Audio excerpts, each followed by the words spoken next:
The Garden Report is brought to you by FanDuel, the exclusive wagering partner of the CLNS Media Network. Hey, Bobby Manning here. Welcome to the Garden Report at Wells Fargo Center here in Philadelphia. Josue Pavon joining us here post-game after a 117-107 Celtics win. Another dub. Short-handed with two starters out. Kristaps Porzingis with the knee, Jaylen Brown illness. So you start Sam Hauser and Al Horford. After a slow start for Horford, explosive second half from behind the line. 4 of 8 from 3. He finishes this one. 14 points, timely ones as well between the third and fourth quarters in a one-possession game, and effectively icing one late. He blocks Robert Covington for that fifth block, which I knew was a block, so he ends with 5 here. And then Tatum runs out in transition and hits a 3 to pretty much end this one. And Horford, we've thrown the stats out there. I think coming into this one, 22% from 3. Below 35% from the field. He's really struggled coming off the bench, but in a spot start, you saw the old Horford. And that's exactly what I expected. I mean, we spoke pregame about what to expect, and even when it wasn't officially announced that Joel Embiid would in fact play in this game, I said to you, give me Harden, wow. Give me Horford. Don't give him Harden. I don't know, maybe that conversation we had earlier. Give me Horford against Joel Embiid, the MVP, here in Philly, and I like the Celtics' chances. And then Al went out and did what he did. You know, what he's been trying to do in terms of, like, adjusting to this new spot coming off the bench, I just think the law of averages is going to work in his favor, right? I never was concerned that he's going to be, a 25% shooter from behind the three-point arc. It's just about adjusting to that role when you're not getting as many touches and you're not starting the way you started your entire career, right? You're coming off the bench. You have to sort of warm yourself up. I was never concerned about him adjusting to it, but I knew there would be that period where, it might take him a bit. And I think that's what we saw throughout those first couple of weeks. But situations like this, I think he lives for these situations. And you look at a team to play without their 2 starters against the best team in the Eastern Conference. After what happened here 1 week ago, you send a message and you do it in a way that a lot of Sixers fans in this building were really surprised about, right? No Jaylen Brown, no Kristaps Porzingis, Al Horford, the bench, carrying the load, especially in that third quarter when you needed to sort of turn things around after you blew a 17-point lead in the second quarter. And who is the best person to set the example? It's Al Horford, getting it done on both ends of the floor. That block on Tobias Harris I thought was huge. You mentioned the other one, his final block of the night, and it all went down, to the wire for Tatum to nail that dagger 3 at the end. FanDuel is the exclusive wagering partner of the CLNS Media Network.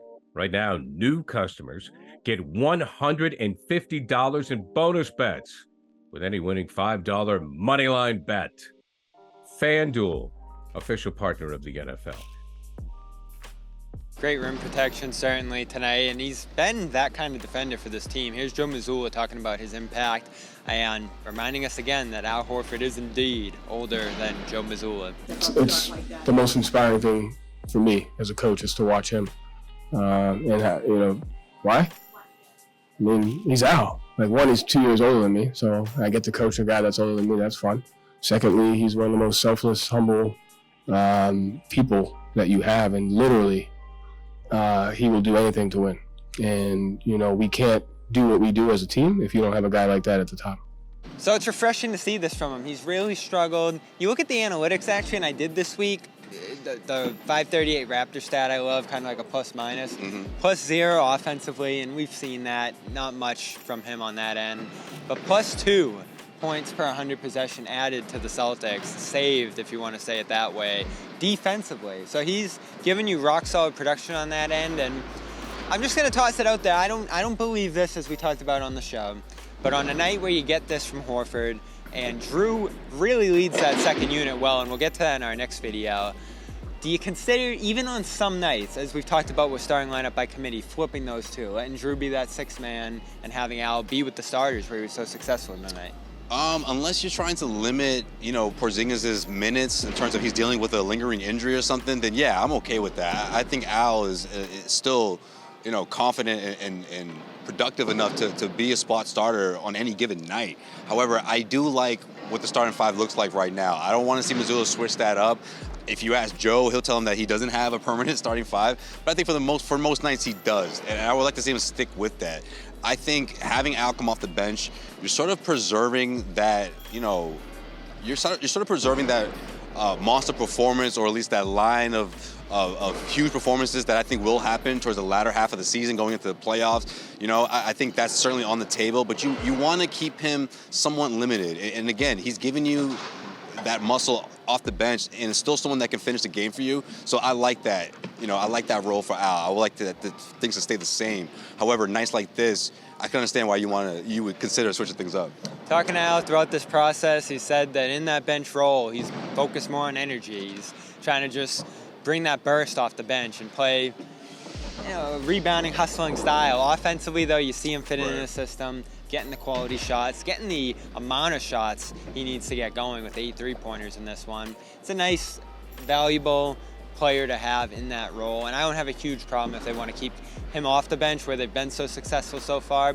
But if you need a spot starter, having him step in there. But they got a good look at something interesting tonight. We will talk about the second unit in our next video here. Celtics beat the Sixers 117-107 behind some surprise performances off the bench, including Horford as a typical member of that second unit coming up big tonight. Other guys did as well. We'll talk about that here on Celtics All Access. And of course, check out Horford, Joe, and Jason all talking about Horford on CLNS Media with post-game coverage here in Philadelphia. I'll be on to Memphis. We'll have remote coverage of Friday's game, an in-season tournament game against the Raptors. We'll see if Porzingis and Brown are back for that one on Friday night. And for now, Josue, Pavon, Volume A Celtics win again and avenge their loss here last week at Wells Fargo Center, 117-107.